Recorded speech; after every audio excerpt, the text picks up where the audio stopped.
WordPress dashboard থেকে আপনি হচ্ছে আমাদের প্লাগইন এর মেনুতে চলে আসবেন। প্লাগইন এর মেনুতে চলে এসে এখান থেকে ইনকমপ্লিট অর্ডারসে চলে আসবেন। ইনকমপ্লিট অর্ডারসে চলে আসলে এখানে যে জায়গাটা দেখতে পাচ্ছেন, এখানে হচ্ছে আমাদের যতগুলো customer check out fill up করার পরবর্তীতে অর্ডার প্লেস না করে তাদের ডাটাগুলো এখানে চলে আসবে। আমি আপনাদেরকে এখন দেখাবো কিভাবে হচ্ছে আপনি ইনকমপ্লিট অর্ডারস এর ফিচারটা ইনেবল করবেন। সো ফার্স্ট অফ অল আপনাকে এখান থেকে এই সেটিংসে চলে আসতে হবে। সেটিংসে চলে আসার পর এখানে ইনেবল যে বাটনটা আছে এই বাটনটা জাস্ট ইনেবল করে দিতে হবে।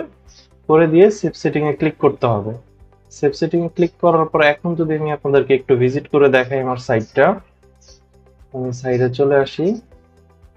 আসার পরে এখান থেকে হচ্ছে একটা প্রোডাক্ট আমি অ্যাড টু কার্ট করি। অ্যাড টু কার্ট করে দেন হচ্ছে চেক আউটে চলে আসলাম। আসার পরে আচ্ছা এখানে আমার নাম ডাটাগুলো অটোমেটিকলি নিয়ে নিছে। মেহেদি বাপ্পি, ওকে আমি বাপ্পিটাকে এসএন হাসান করে দিলাম। সো নিচে যদি আসেন তাহলে এখানে হচ্ছে আমার টোটাল সকল ইনফো দেখতে পাবেন। এখান থেকে আমি প্লেস অর্ডারে ক্লিক করলাম না, ক্লিক না করে এখান থেকে কেটে দিলাম।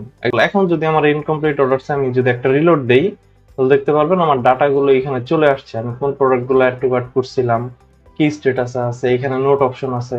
আপনি কাস্টমারকে ফোন করে যদি উনি রাজি হয় আর কি অর্ডারটা কনফার্ম করার জন্য, তখন এখান থেকে ক্রিয়েট অর্ডার বাটনে ক্লিক করে দিবেন। ক্রিয়েট অর্ডার বাটনে ক্লিক করলে আপনার ই-কমার্সের আন্ডারে অর্ডার ক্রিয়েট হয়ে যাবে। ফর এন এক্সাম্পল আমি এর কনভিন্স করছি, আমি ক্রিয়েট অর্ডারে ক্লিক করলাম। আচ্ছা তার আগে বলে নেই এখানে নোট আছে, যদি কোনো কারণে সে বলে যে এগেইন পরে একটু জানাবো বা আপনার যদি এগেইন পরে ফোন দিতে হয়, আপনি এখানে নোট লিখে আপডেটে ক্লিক করে আপনি নোটটা আপডেট করে রাখতে পারবেন। আর যদি সে কনভিন্স হয়ে যায় অর্ডারটা কনফার্ম করতে বলে, তাহলে এখান থেকে এই ক্রিয়েট অর্ডারে ক্লিক করবেন। অর্ডারে ক্লিক করলে এখানে রিকভার দেখাবে আর অর্ডারটা ক্রিয়েট হয়ে গেছে। এখন যদি একটা রিলোড দেই এই লিডটা এখান থেকে চলে যাবে।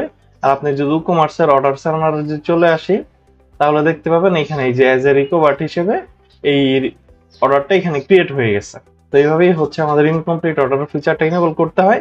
আর এখানে অ্যানালাইটিক্স নামের একটা ড্যাশবোর্ড আছে যেখানে গেলে আপনি অ্যাকচুয়ালি টোটাল আপনার রিকভার দেখতে পারবেন, রিকভারি রেট, রিকভারি অ্যামাউন্ট, আর হচ্ছে কত তারিখে আপনি কয়টা রিকভার করতে পারছেন সেই ডাটাটা এখানে আপনি দেখতে পারবেন, প্লাস হচ্ছে অ্যামাউন্টটা।